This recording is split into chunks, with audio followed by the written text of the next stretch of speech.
इस पन्नी में है राजमा। ये मेरे घर की राजमा है। जंगल से देखिए गांव की औरतें घास लेके भी आ गई हैं। कैसा रहा आपका सफर, मतलब जंगलों का, एक बुग्याल से दूसरे बुग्याल? जंगलों सफर के परेशानी ज्यादा। अच्छा, मुरुड़ा में आके ऐसा सीन देखने का भी अलग ही आनंद होता है। तो घर पहुंचते ही गाय भैंसों की खुशी देखिए, बिल्कुल ऐसे दौड़ दौड़ के नीचे की ओर आ रहे हैं। सबसे पहले आप सभी को मेरा प्यार भरा नमस्ते। मेरा नाम है प्रियंका तिवारी और मैं हूं देवभूमि उत्तराखंड के खूबसूरत गांव त्रियुगी नारायण से, और आप सभी का स्वागत करती हूं केदार घाटी के इन खूबसूरत पहाड़ों से। सुबह के 10 बज रहे हैं और आज मेरी तैयारी जंगल की ओर जाने की है। वहाँ मरुड़ा और छानी बने रहते हैं, तो आज हम मरुड़ा की सैर करने वाले हैं। तो चलिए सफ़र में आगे बढ़ते हैं और आपको भी दिखाते हैं कि मरुड़ा कैसे होते हैं और किसको मरुड़ा बोलते हैं। तो जेठो जी की तैयारी हो गई है खेत में जाने की, और यहाँ पे जेठो जी ने खेत के लिए चाय रोटी सब रखा है ना। चाय, थर्मस पर गुड़, बिस्कुट, अच्छा मिठाई। अच्छा, तो इतना सब कुछ रखा हुआ है। और मेरा भी बैग तैयार हो गया है। इसमें मेरे गैजेट वगैरह हैं, पावर बैंक और माइक वगैरह। और इस पन्नी में दिखाऊं मैं आपको, इस पन्नी में है राजमा। ये मेरे घर की राजमा है और जेठोजी ने इन राजमा को छिल के रखा था, फलियों से अलग किया था राजमे के दाने, क्योंकि बहुत पहले देहरादून जाने से पहले मैंने निकाले थे ना जेठो। हाँ बिल्कुल, सुखा सुखा के रख दिए हैं। तो धन्यवाद जेठो जी आपका। हाँ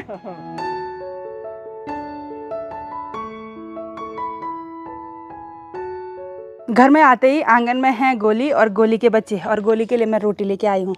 ये ले मंडवे की रोटी। जैसे ही मैं घर पे पहुंची, यहाँ पे उपरदान जेठ जी भी आ गए हैं और आज हम दोनों जा रहे हैं मरुड़ा, और वहाँ पे पूजा भी है। तो जेठ जी भक्त हैं ही भगवान जी के, तो चलिए पूजा में शामिल होते हैं हम भी। मेरी और जेठ जी की तैयारी होगी है ऊपर चढ़ाई पे चढ़ने की, और यहाँ से काफ़ी ऊपर हमने जंगल में जाना है। तो देखते हैं रास्ते में कैसा सफ़र रहता है हमारा। गांव से थोड़ा ऊपर आने पर यहाँ पे एक PWD का बोर्ड लगाया हुआ है। राइट साइड के लिए जो रास्ता जाता है वो 1 किलोमीटर गौरी गुफा के लिए जाता है, और लेफ़्ट साइड गंगोत्री मार्ग के लिए जाता है। यानी कि ये जो रास्ता है वो डायरेक्ट गंगोत्री तक भी जाता है। और जब कांवड़ यात्रा चलती है ना पैदल वाली, तो इसी रास्ते से होके वो गुजरते हैं। तो हमने इसी रास्ते पर 1-1.5 किलोमीटर ऊपर जाना है।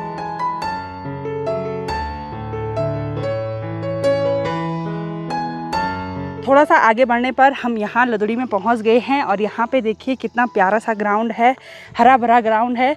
और इस ग्राउंड के किनारे पे ये जो पेड़ दिखाई दे रहे हैं ना, वो पूरे अखरोट के पेड़ हैं। और यहाँ स्कूल है, प्राथमिक विद्यालय और आंगनबाड़ी। अभी छोटे बच्चे पढ़ रहे हैं यहाँ पे।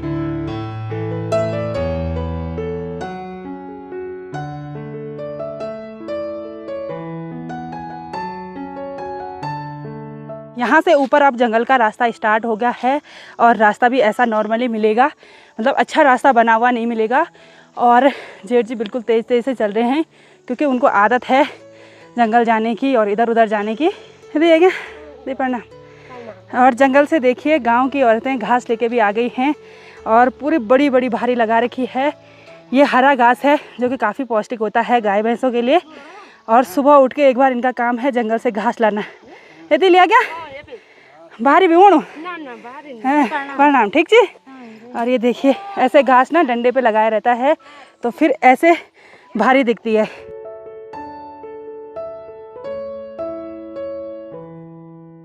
गांव की औरतों का जीवन काफ़ी मेहनत भरा होता है।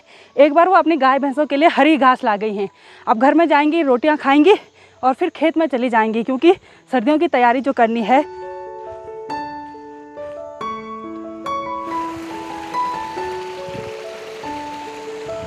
जंगल की ओर आगे बढ़ने पर हम पहुंच गए हैं सेलकुना खर्क में, और ये काफ़ी चौड़ा स्थान है। यहाँ पे छोटी छोटी दूब उगी रहती है, और गांव के जितने भी गाय भैंस हैं ना, वो इसी जगह चरने के लिए आते हैं।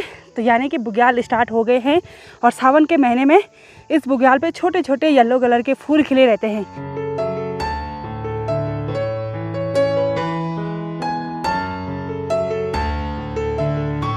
अब पहुँच गए हैं घने जंगलों के बीच, और अब फिर से ठंडा होने लग गया है। और यहाँ पे शांत रह के आवाज़ सुनिए ना,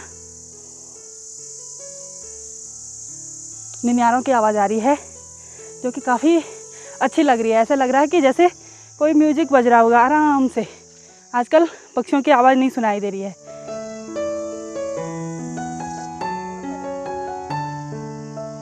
यहाँ पे एक पुराना पेड़ रहा होगा जो कि बर्फ़ के कारण टूट गया होगा और यहाँ बीच देखिए एक सुंदर सा पेड़ उगा हुआ है और दोनों साइड से पुरानी वाली लकड़ियाँ ऐसे लग रही हैं जैसे ऐसे में हाथ लगा रखा होगा कि इस पेड़ को मत काटना।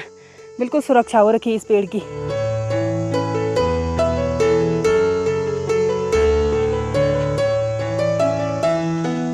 गांव से लगभग 2-3 किलोमीटर का सफ़र तय करने के बाद हम पहुंच गए हैं भिड़तवली बुग्याल में। यहाँ का नाम भिड़तवली है और पेड़ पौधे देखिए दूर दूर दिखने लग गए हैं और यहाँ पे ये जो एरिया है ये पूरा बुग्याल का एरिया है।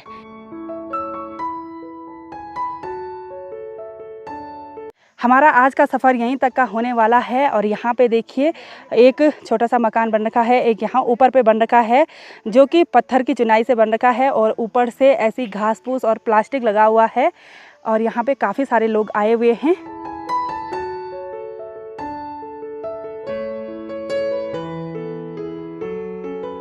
इसी को हमारी गढ़वाली भाषा में मरुड़ा बोलते हैं और कहीं कहीं छानी भी बोलते हैं। और इस मरुड़ा के आंगन में देखिए यहाँ पे एक बकरी भी बांधी हुई है और भैंस के बच्चे भी बांधे हुए हैं। एक यहाँ पे है और एक छोटा सा यहाँ पे है। मरुड़ा में आते ही एक बार गरम गरम चाय का आनंद लेते हैं क्योंकि मौसम भी ठंडा है ही।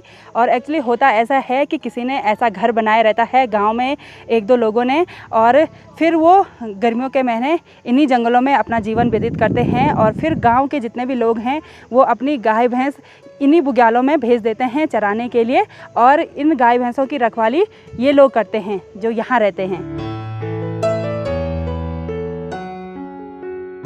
इस मरुड़ा के मालिक हैं हमारे मौसरा जी और 6 महीने इन्होंने अपना जीवन जंगलों में ही काटा है।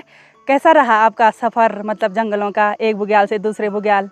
जंगल सफर के वन परेशानी ज्यादा। अच्छा, बरकत कुयड़ थे लेकिन गाजिल वगैरह का ठीक नहीं करनी। हाँ, जवाबदारी है लोगों के गाय भैंसों की। जब तक सौंपे नहीं तब आता तो।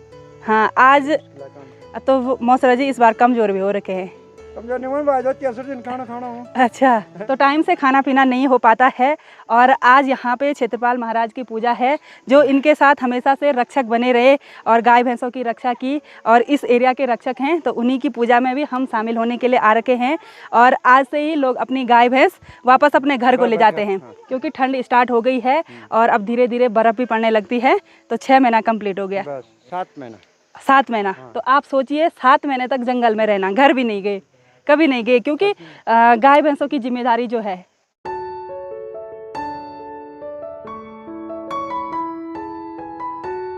कुछ गाय भैंस यहाँ पे आराम से धूप सेक रही हैं और कुछ गाय भैंस ऊपर जंगल में चरने के लिए जा रखी होंगी। और इन गाय भैंसों के साथ सबसे बड़ा सहारा होता है इन भोटिया कुत्तों का। ये बहुत ही ज़्यादा खूंखार होते हैं। अब मैं आपको मरुड़ा के अंदर लेके चलती हूँ और यहाँ पे सभी लोग लगे हुए हैं पूजा की तैयारी करने में, अगरबत्ती निकाल रहे हैं, यहाँ पे टीका वगैरह तैयार कर रहे हैं। और मरुड़े का चूल्हा देखिए इतना बड़ा होता है, इतनी मोटी मोटी लकड़ियाँ लगाई रहती हैं। और मरुड़ा की मालकिन हैं हमारी मैससू जी। मरुड़ा में खाना इसी चूल्हे पे बनाया जाता है, यानी कि किचन यहाँ पे है और अभी सब लोगों के लिए चाय बन रही है। और ऊपर की साइड बिस्तर लगाया जाता है वहाँ पे सोने के लिए। और इधर साइड देखिए खूंटी लगी हुई है और इधर साइड सिर्फ गाय भैंसों के जो छोटे बच्चे होते हैं उन्हीं को बांधा जाता है। और अभी और लोग भी आ गए हैं गाँव से अपने गाय भैंसों को यहाँ से ले जाने के लिए। एक और पूजा की तैयारी हो रही है और अभी दीदी और सासू जी लोग बाहर पे आ गए हैं ककड़ी को लेके। और ये ककड़ी घर से ला रखी थी और यहाँ देखिए ककड़ी काट भी दी है और पहाड़ी स्टाइल में ककड़ी कुछ इस तरह से कटती है, ऐसे दौरी बनाते हैं। ये देखिए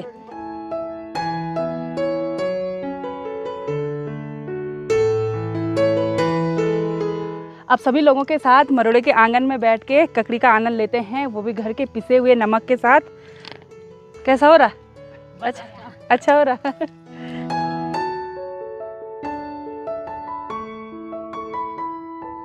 सभी लोग यहाँ पे बैठे हुए हैं, अखरोट खा रहे हैं और मैं आपको लेके चलती हूँ नीचे जहाँ पे पूजा हो रही है, वहाँ पे देखते हैं कि क्या क्या हो रहा है।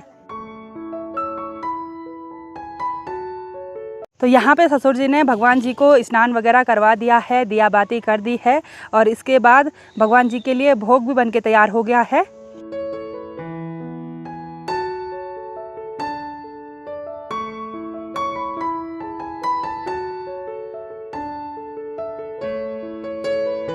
आज की पूजा का मुख्य उद्देश्य था भगवान क्षेत्रपाल जी का शुक्रिया अदा करना, क्योंकि उन्होंने इतने वीरान जंगलों में सभी गाय भैंसों की रक्षा की और जो मरोड़ा में अकेले मौसरा जी रहते हैं उनकी रक्षा की। मौसम देखिए अपना रंग बदलने लग गया है और बादल आगे हैं काले काले, और सासू जी यहाँ पे भगवान से बीदा मांग रही है। भगवान से प्रार्थना कर रहे हैं कि बारिश नहीं होनी चाहिए, क्योंकि पहाड़ों में जब बारिश लगती है तो काफ़ी ठंडा होता है।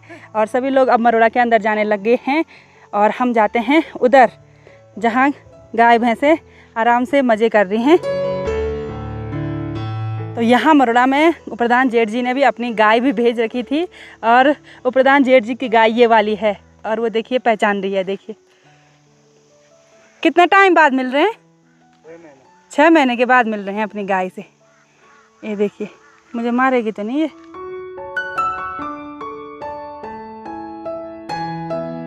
क्या आप ऐसे जीवन की कल्पना कर सकते हैं कि जिसमें कोई भी संसाधन ना हो, ना नेटवर्क की व्यवस्था, ना रोड की व्यवस्था, ना मेडिकल की व्यवस्था, और 6-7 महीने ऐसे जगहों पे काटना पड़े? क्या सोचा है कभी कि कितनी मुश्किलें होती होंगी? और गाय भैंसों को यहाँ भेजने का एक कारण तो ये होता है कि जो बुग्यालों की पौष्टिक घास है वो गाय भैंस चल लेते हैं। फिर दूसरा एक रीज़न ये भी होता है कि जो मरोड़ा वाले हैं उनका रोज़गार भी चल जाता है, यानी कि जिन लोगों की भी यहाँ पे भैंस गाय भेजी होगी तो वो फिर उनको पालने का किराया देते हैं। तो भैंस का अलग किराया होता है, बैल का अलग होता है, गाय का अलग होता है, छोटे बछड़ों का अलग होता है। तो ऐसा कुछ रोज़गार का भी साधन है हमारे पहाड़ों में।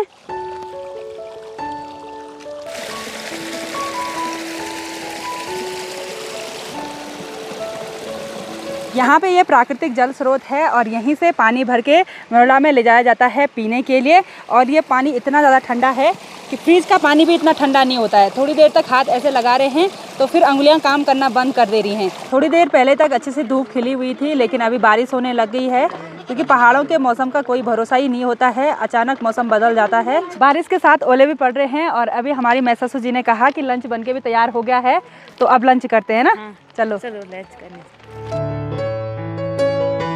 आज के लंच में राजमा की दाल और चावल बनके तैयार हुए हैं और सभी लोग लंच करने लग गए हैं। सभी लाइन से बैठे हुए हैं और इधर हलवा भी दे रहे हैं। लंच करने के बाद हम यहाँ अंदर मरोड़ा में बैठे रहे और अभी काफ़ी सारे लोग आ गए हैं गांव के। और ये देखिए यहाँ पूरी गाय भैंस भी इकट्ठा हो गई हैं। सारे जंगल जा रखे थे तो अभी बहुत सारे गाय भैंस आ गए हैं यहाँ पे।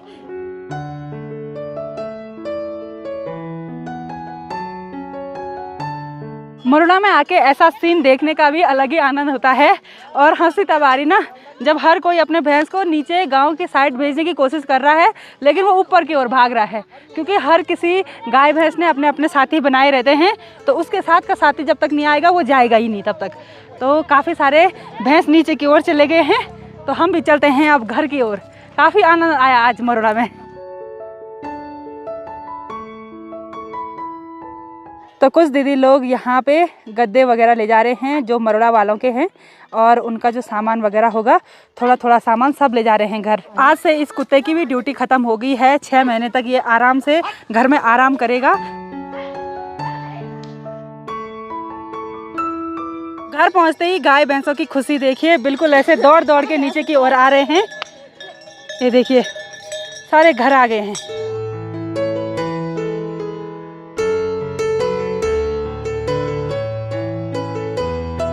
फाइनली हम मरोड़ा से घर पे भी पहुंच गए हैं और बाहर देखिए अंधेरा भी होने वाला है। गाय भैंसों के साथ आराम से हम टहलते हुए आए और आज का दिन काफ़ी अच्छा रहा।